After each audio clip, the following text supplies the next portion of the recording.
저희 사삼에 대해서 생각을 같이 하는 분들이 모여서 사삼의 실체에 대한 관심을 갖게 되는 것은 매우 다양하지 않습니다. 지금 한국 정치계에는 특이한 사항이 벌어지고 있습니다. 하나는 가치 정치가 아니라 세력의 정치를 하려는 그러한 세력들이 한국의 정치사를 더럽히고 있습니다. 세력은 세력에 의해서 망할 수밖에 없습니다. 그래서 이 가치라는 것은 그것이 변하는 것이 아니기 때문에 가치 정치를 할 때만이 대한민국이 발전할 수 있고 세계적인 국가로서 발전할 수 있고 또한 그 통치권 안에 살고 있는 모든 개인들이 어떤 욕망이나 물질적인 세력이나 그런 것보다는 가치를 지향하는 삶을 추구한다는 점에서 이것은 매우 의미 있는 정치 프레임이라고 생각을 할 수 있습니다. 그런데 그것은 다 외면하고 있습니다. 두 번째는 소위 신화 정치를 하고 있습니다. 신화 정치. 역사는 외면하고 그 역사의 한 부분을 과대 포장하여서 자기들이 정치 이념을 정당화할 수 있는 신화를 만들고 있습니다. 지금 21세기가 어떤 시대입니까? 바로 인공지능 시대 아닙니까? 인공지능이라는 것이 뭡니까? 이 현상, 땅 위에서 일어나고 있는 세세한 모든 것들을 종합하여서 새로운 질서를 확립하고 그 질서 속에서 새로운 것을 만들어가는 것이 인공지능입니다. 그렇다면 땅 위에서 일어나고 있는 구체적인 팩터 하나하나가 매우 소중한 것인데 이것을 다 쓸어 뭉개버리고 신화를 만들고 그것으로서 국민들을 속이고 현혹하고 그래서 이 국민들을 소위 우매한 국민으로 만들어서 정치를 하려는 세력들이 있습니다. 이 지구상에서 신화 정치를 해서 형식적으로 성공을 거둔 나라가 어디입니까? 북한 아닙니까? 바로 우리들이 정치 수준이 거기에 머물고 있습니다. 왜 모두에서 이런 말씀을 드리냐면 4.3 사건이 정명운동이라는 그 자체가 하나의 소위 말하는 진보세력, 저는 이들을 진보세력이라고 하지 않습니다. 왜 그러냐면은 이들은 우리 민족끼리를 강조합니다. 민족주의죠. 민족주의라는 것은 박헌영이가 하나의 전략 전술로서 내건 겁니다. 우리가 사회를 일으키기 위해서 민족주의라는 이 아름다운 하나의 테마를 내세우고 대중들을 현혹시켜야 된다는 겁니다. 이게 바로 70년이 지난 오늘날 다시 재현되고 있다는 사실은 우리 정치의 후진성을 말하고 있는 겁니다. 저는 정치학을 전공하지도 않고 역사를 전공하지도 않았습니다. 저는 소설가이면서 대학에서는 문학을 전공했습니다. 문학을 강의했습니다. 그러나 제가 제주도 출신이고 4.3이 비극이 중심부에 저희 2년 시절을 보냈기 때문에 4.3이 진실이라는 것은 훼손되어서는 안 된다는 겁니다. 보수니 진보니 하는 입장을 떠나서 진실은 진실대로 우리가 전하고 개성될 때 그것이 역사적인 의미로서 후시에 새로운 어떤 창조적인 기능을 할 수 있다고 믿기 때문에 저는 진실을 사수한다는 입장에서 이 일을 먹고 나선 겁니다. 제가 노무현 정부 당시 만들어졌던 4.3 진상 보고서에 대한 비판이 글을 올렸을 때 수없이 많은 사람들로부터 비난을 받았습니다. 그러나 그 비난은 오히려 많은 사람들에게 4.3에 대한 관심을 불러일으키게 되는 하나의 동기가 되었다는 점에서 매우 유용한 비난이라고 생각을 합니다. 제가 오늘 이 시간에 말씀드리고자 하는 것은 작년이 4.3 70주년 기념 행사로서 지방정부와 중앙정부의 168억 원이라는 엄청난 돈을 써가면서 소위 4.3 정명운동을 전개했습니다. 168억. 저는 이게 계산도 되지 않아요. 실감이 오지 않습니다. 이 돈잔치를 하면서 4.3 정명운동이란 뭐냐? 4.3 사건이 아니라는 거예요. 우리가 일반적으로 4.3 폭동이라고 그러고 또한 그것을 중립적인 개념으로서 4.3 사건이라고 그러는데 사건이 아니라 4.3 혁명, 4.3 봉기로 이름을 바꿔야 된다는 겁니다. 첫째. 두 번째는 4.3은 해방공간에서 제주도에서 일어난 사건으로 끝나지 않고 이것은 대한민국의 사건, 다시 말하면 통일을 지향하는 모든 대한민국 국민이 사건으로 받아들여야 된다는 이 사실입니다. 바로 이게 뭡니까? 신화를 만들어가는 겁니다. 끔찍하지 않습니까? 이것은 바로 반역사적인 것이고 그 반역사성 속에 숨어있는 음모라는 것은 무엇입니까? 저는 본질과 현상이라는 학술 잡지를 만들면서 이번 봄호에 문 대통령에게 드린 글을 썼습니다. 무슨 글이냐면은 자유를 말하지 않고 평화만을 말하는 문 대통령. 여러분, 문 대통령이 대통령 후보 시절의 공약 그리고 대통령 당선된 이후에 국민에게 드린 메시지 그 이후에 수많은 글들을 보면은 자유라는 말이 한마디도 없습니다. 자유라는 말이 한마디도 없습니다. 우리가 지금 두려워하고 우리가 지금 걱정하는 것은 북한의 핵이 아니라 우리들이 후손들이 자유 없는 민주주의 사회에서 살 것을 우리가 두려워해야 된다는 겁니다. 자유 없는 평화라는 것이 가능하겠습니까? 자유라는 것은 인류 역사를 끌어온 가장 중요한 하나의 정신입니다. 평화, 자유 없는 평화는 어디서 누가 추구하는 겁니까? 그거는 지배자들이 원하는 겁니다. 통치자들이 원하고 권력을 가진 자들이 원하는 겁니다. 자유 없는 평화를 지향하는 나라가 어디입니까? 그것이 바로 북한이죠. 그렇지 않습니까? 소두가 길어졌습니다만은 우선 정명운동이라는 개념부터가 이렇게 말씀드리겠습니다. 70주년 때, 사상사건 70주년 때 문재인 대통령은 제주도에 가서 이런 추념사를 했습니다. 32페이지. 이 추념사의 내용은 두 번 거짓말을 하고 있는 것 같다. 두 번 거짓말을 하고 있습니다. 첫째, 그 거짓말의 내용을 보겠습니다. 33페이지입니다. 추념사에서 많은 문제점이 있는데 그 중 일부를 생각하고자 합니다. 첫째, 이념이 이름으로 희생당한 사람들이 있다고 했는데 이들을 모두 미군정과 그 수하의 공권력 남용 때문이라는 것입니다. 제주 사람들을 억울하게 죽은 것은 남로당이 무모하게 사상 폭동을 일으켰기 때문인데도 이것을 외면하고 공권력에 의한 주민이 희생만을 강조하고 있습니다. 만약 우리가 가정해 보십시다. 강력한 공권력에 의해서 4.3을 조기에 진압하지 않았다면 4.3 사건은 장기전이 되고 이 장기전으로 인해서 피해를 당한 사람들은 누굽니까? 제주도민이고 국력의 낭비입니다. 그리고 그 2년 후에 6.25 전쟁이 터졌을 때 이 한국은 어떤 상황이 되겠습니까?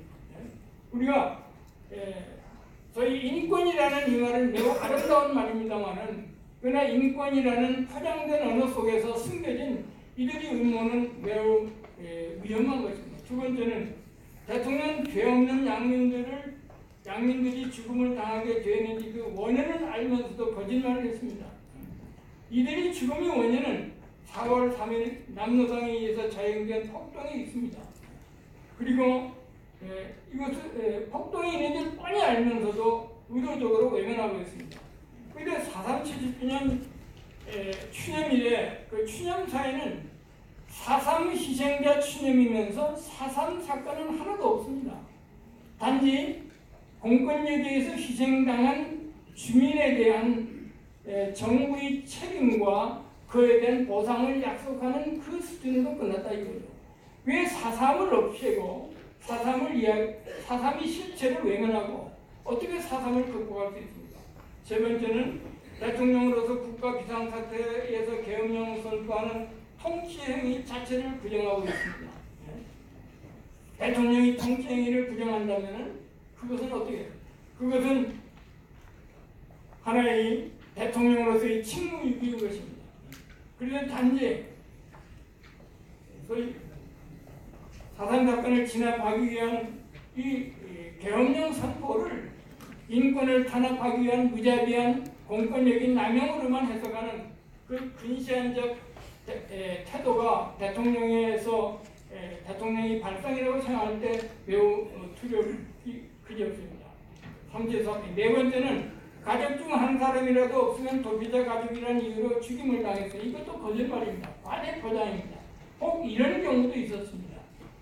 4.3 사건에 직접적으로 주동적인 역할을 하는 사람들에 대한 연좌제로 인해서 그 일가 혹은 친족들이 여러 가지 그 소위 사회 활동에 제한을 받은 경우는 있었습니다만 그것을 너무 과대 선전하고 그다음 5번째 중산간 마을이 95% 이상의 불을 다 없어졌다고 했는데 이것도 과대 포장된 겁니다.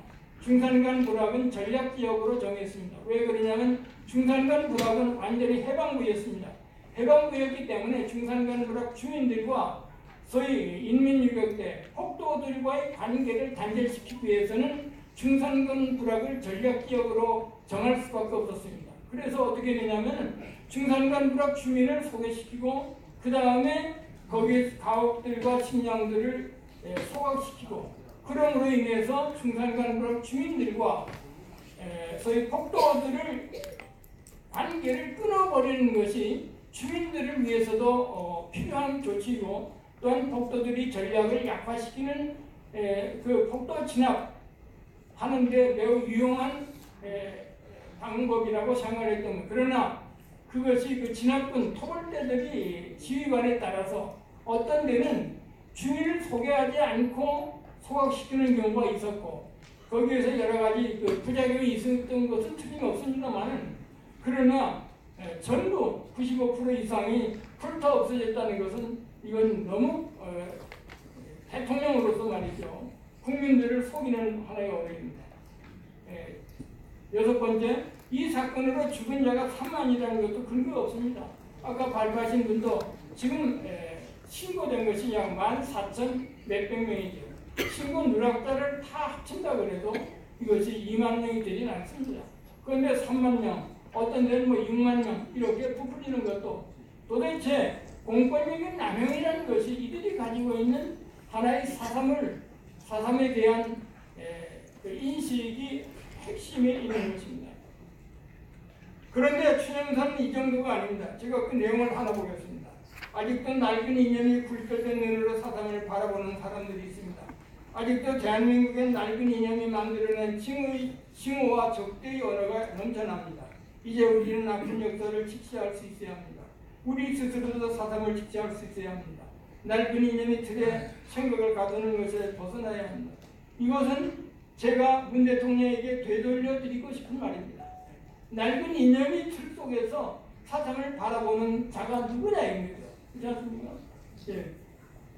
다시 말하면 사삼은 이념 투쟁으로서 벌어진 하나의 사건입니다. 이념 투쟁으로 벌어진 사건을 이념이 잣대로 바라보지 말아야 된다는 이 역설 자체가 말이죠. 이것은 통치자로서의 언어가 아닙니다. 이것은 국민을 훈속이만 하는 겁니다. 그 밑에 그에 대한 제 코멘트가 있습니다. 대한민국은 이념이 만들어낸 징후와 적대의 언어가 넘친다고 했습니다. 이것은 그들이 추구하는 새로운 이념의 실체를 숨기기 위한 언어입니다. 그들은 정말 우리가 생각하기도 끔찍한 이런 이념이 어떤 이념을 지니고 있습니다. 이것을 숨기고 계속 정치적인 행위로서 국민을 우롱하고 있는 겁니다. 그 이념이 뭡니까? 자유가 없는 민주주의 나라를 만드는 겁니다. 이게 바로 그들이 가지고 있는 이념입니다. 그러기 위해서는 뭐 50년, 뭐 100년을 집권해야 된다고 그렇게 말하지 않습니까? 왜 국민들은 이 정부와 과거 두 분 대통령의 사삼에 대한 인식에 대해 의심의 눈으로 바라보는지 우리가 알아야 됩니다.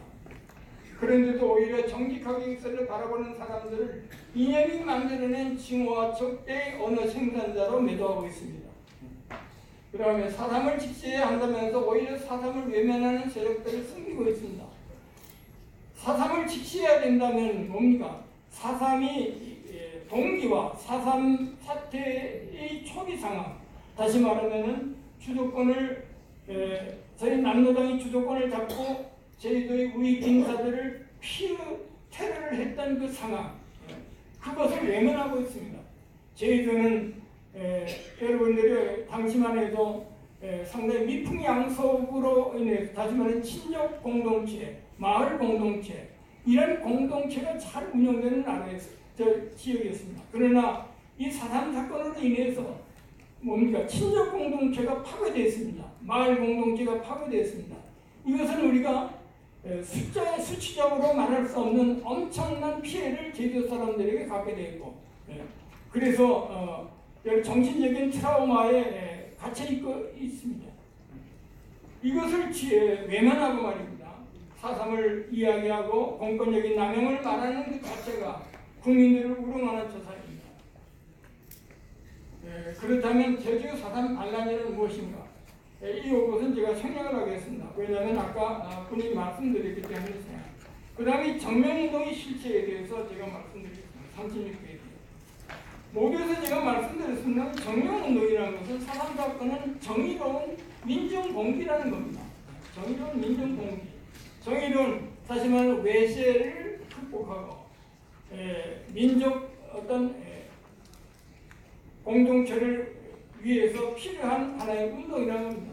그리고 제주도민이 모두 다 이 운동에 참여했다는 겁니다. 이것이 그들이 가지고 있는 겁니다. 그러나 참여하지 않았습니다. 어쩌면 그들은 처음에 4.3 폭동을 일으킬 때는 도민이 호응이 있을 것이라고 생각했습니다. 그러나 도민은 그렇게 어리석진 않습니다. 그러나 그렇기 때문에 지금 왜곡되게 4.3을 바라보는 사람들은 이 4.3 사건이 남노당에 의해서 일으킨 사건이 아니라 도민이 총궐기에서 외세를 배격하고 다시 말하면 그 당시에 남영변 공권력에 저항하고 해방공원의 부정부패에서 벗어나기 위해서 일으킨 어려운 민족운동이라고 보는 겁니다. 그래서 이 운동을 이제는 제주도민이 일으켰지만 이건 대한민국 국민이 운동으로서 승화시켜야 된다는 것이 이들이 가지고 있는 생각입니다. 그 다음에 제주에서 어떻게 왜곡을 하고 있느냐, 그 구체적인 예는 대한민국 역사박물관이라는 데서 4.3 사건에 대한 역사적인 자료를 전시했습니다. 여기에도 마찬가지입니다. 4.3 사건에 대한 역사적인 자료를 전시하면서 결국 4.3 사건은 없습니다. 4.3 사건은 없습니다. 4.3 사건은 없고 단지 거기에서 민족주의적으로 이 4.3 사건을 포장했고 공권력에 의한 남용으로 인해서 도민이 피해를 당했고 그 다음에 뭐냐? 이 4.3 사건을 신화하고 있습니다. 노래로서 혹은 그림으로서 신화하고 있죠. 왜냐? 실체를 외면하기 때문에 허구를 통해서 허위적인 조작을 통해서 신화를 만들 수밖에 없는 겁니다. 지금 신화 시대가 아니다 이거죠. 얼마나 생생한 팩트가 우리 주변에 넘치고 있습니까? 4.3에 대한 자료도 넘치고 있다 이거죠. 그러나 그것을 외면하고 그들이 어떤 이념을 구체화하고 선동할 수 있는 신화를 만들었던 전시회의 표본이 바로 역사박물관에서 전시되었던 4.3 70주년 전시회였습니다. 결론적으로 이제 말씀 39페이지입니다. 가운데 보면 제주 4.3 사건이 대한민국 자랑스러운 역사가 된다는 이것에 우리가 국민이 동의할 수 있습니까? 대한민국의 정체성이 헌법에 의해 바꿔지는 혁명이라 일어났는지 의심스럽습니다. 그러니까 여러분 저희들 갔을 때 그 평화공원을 둘러보실 기회가 있습니다. 그것이 평화공원입니까? 4.3 사건 때 죽은 그 외로운 영혼들을 추념하는 공간이 아닙니다. 우선 혁명 열사의 어떤 기념관처럼 됩니다. 왜 평화라는 말을 거기에 썼습니까? 강만길 교수가 이렇게 평화를 고집한 이유는 이렇습니다. 최초의 통일운동이라는 거죠. 4.3 사건이. 최초의 통일운동이었다. 그렇다면 그 통일은 어떤 형태의 정부를 지향하는 통일인지를 우리가 뻔히 알지 않습니까? 그것이 제주 4.3 사건 이런 겁니다.